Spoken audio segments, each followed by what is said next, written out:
श्री स्वामी समर्थ. जय जय स्वामी समर्थ. नमस्कार मैत्रिणींनो, स्वागत आहे तुम्हा सर्वांचं पुन्हा एकदा माझ्या या नवीन व्हिडिओमध्ये. आज आहे 19 मार्च आणि वार आहे गुरुवार. आणि या गुरुवारच्या दिवशी आलेला आहे यंदाचा गुढीपाडवा. तर हा जो गुढीपाडवा आहे तर तो सौख्याचं मांगल्याचं प्रतीक मानला जात असतो. आणि हा गुढीपाडव्याचा सण आपल्या दारापुढे गुढी उभारून साजरा केला जात असतो. अशी धार्मिक मान्यता आहे की या दिवशी भगवान श्रीराम 14 वर्षांचा वनवास भोगून आणि रावणाचा वध करून अयोध्येत परतले असताना त्यांच्या स्वागतासाठी तेथील लोकांनी किंवा जनतेनं अयोध्येमधील गुढ्या उभारल्या होत्या. आणि तेव्हापासूनच हा गुढीपाडव्याचा सण म्हणून ओळखला जातो.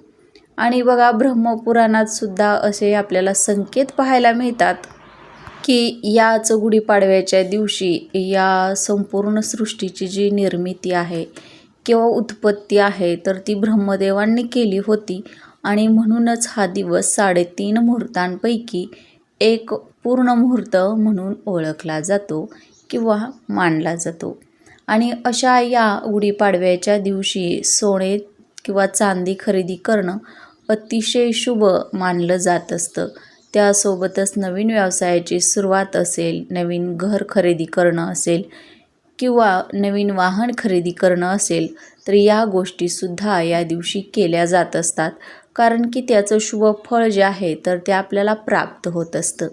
आणि म्हणूनच अशा 3.5 मुहूर्तांपैकी एक शुभ मुहूर्त असणाऱ्या या गुढीपाडव्याच्या दिवशी म्हणजेच आज संध्याकाळी आपल्या घरामध्ये कापराबरोबर आपल्याला ही एक वस्तू जाळायची आहे.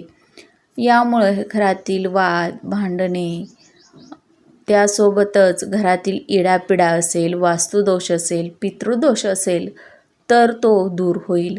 नवरा बायकोची भांडणे संपतील.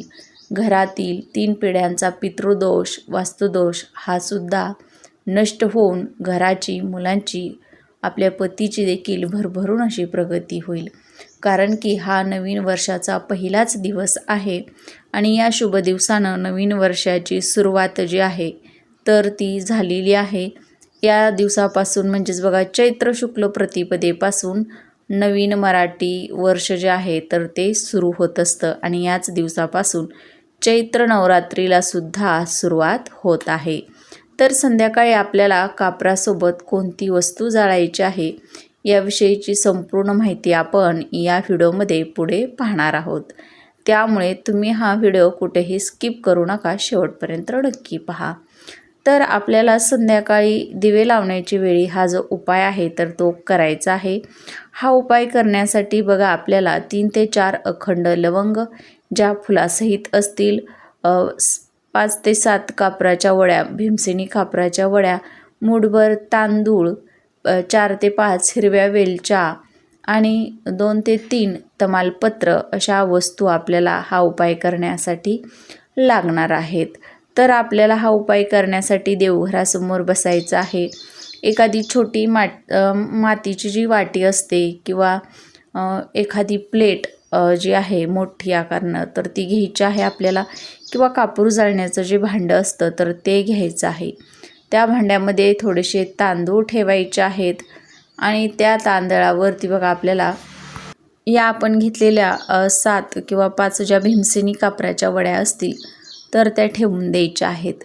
नंतरनं बघा, त्याच्यावरती आपल्याला हिरवी वेलची आणि ज्या अखंड लवंग आहेत फुलासहित घेतलेल्या 4 ते 5 तर त्या त्याच्यावरती ठेवायच्या आहेत. आणि आपल्याला कापूर जो आहे तर तो प्रज्वलित करायचा आहे. कापूर प्रज्वलित झाल्यानंतर बघा, त्याच्यावरती आपल्याला ही तमालपत्राची पानं देखील म्हणजेच तेजपत्र जे आपण म्हणतो मसाल्यामधील तर ते ठेवायचं आहे. आणि या 4 वस्तू आपल्याला संध्याकाळी कापरासोबत आपल्या घरामध्ये जाळायच्या आहेत. तर आता जाळत असताना आपल्याला 99 मंत्र म्हणायचा आहे किंवा श्री स्वामी समर्थ, श्री स्वामी समर्थ या मंत्राचा आपल्याला सातत्यानं जप करायचा आहे. आता हा उपाय करताना आपला मुख्य दरवाजा, खिडक्या, दारे जी आहेत तर ती आपल्याला उघडे ठेवूनच हा उपाय करायचा आहे. आणि या वस्तू प्रज्वलित केल्यानंतर म्हणजे कापूर प्रज्वलित केल्यानंतर याचा धूर आपल्याला संपूर्ण घरामध्ये फिरवून आणायचा आहे. आणि शेवटी बघा आपल्याला मुख्य दरवाजाजवळ यायचं आहे किंवा देवघराजवळ जायचं आहे. तिथं गेल्यानंतर बघा त्या ज्या वस्तू आहेत तर त्या थंड झाल्यानंतर आपल्याला ते भांडं उचलायचं आहे आणि त्याच्यामध्ये थोडंसं पाणी मिक्स करून याची जी राख आहे तर ती आपल्याला मुख्य दरवाजाच्या उंबरठ्यावरती त्याचं लेपन करायचं आहे. आणि याच्यातील बाकीची जी राहिलेली राख जी आहे तर ती आपल्याला निर्माल्यामध्ये टाकायची आहे. अशा पद्धतीनं आपल्याला या 3 वस्तू संध्याकाळी कापरासोबत जाळायच्या आहेत. यामुळं आपल्या घरातील प्रत्येक अडचणी दूर होतील. आपल्या मुलांची कुटुंबाची भरभरून अशी प्रगती व्हायला सुरुवात होईल. आपल्या घरातील सर्व नकारात्मकता अलक्ष्मी घराबाहेर निघून जाईल. वास्तुदोष, इडापिडा, शत्रुत्रास हा सुद्धा कमी व्हायला मदत होईल. त्यामुळे प्रत्येकानं आवर्जून हा एक उपाय या नवीन वर्षाच्या पहिल्याच दिवशी करा. याचा तुम्हाला नक्कीच लाभ मिळेल. आयुष्यामध्ये सोन्यासारखे दिवस आल्याशिवाय राहणार नाहीत. तर आजची माहिती आवडल्यास लाईक करा, शेअर करा आणि चॅनेलवर नवीन आला असाल तर प्लीज चॅनेलला सबस्क्राईब करा.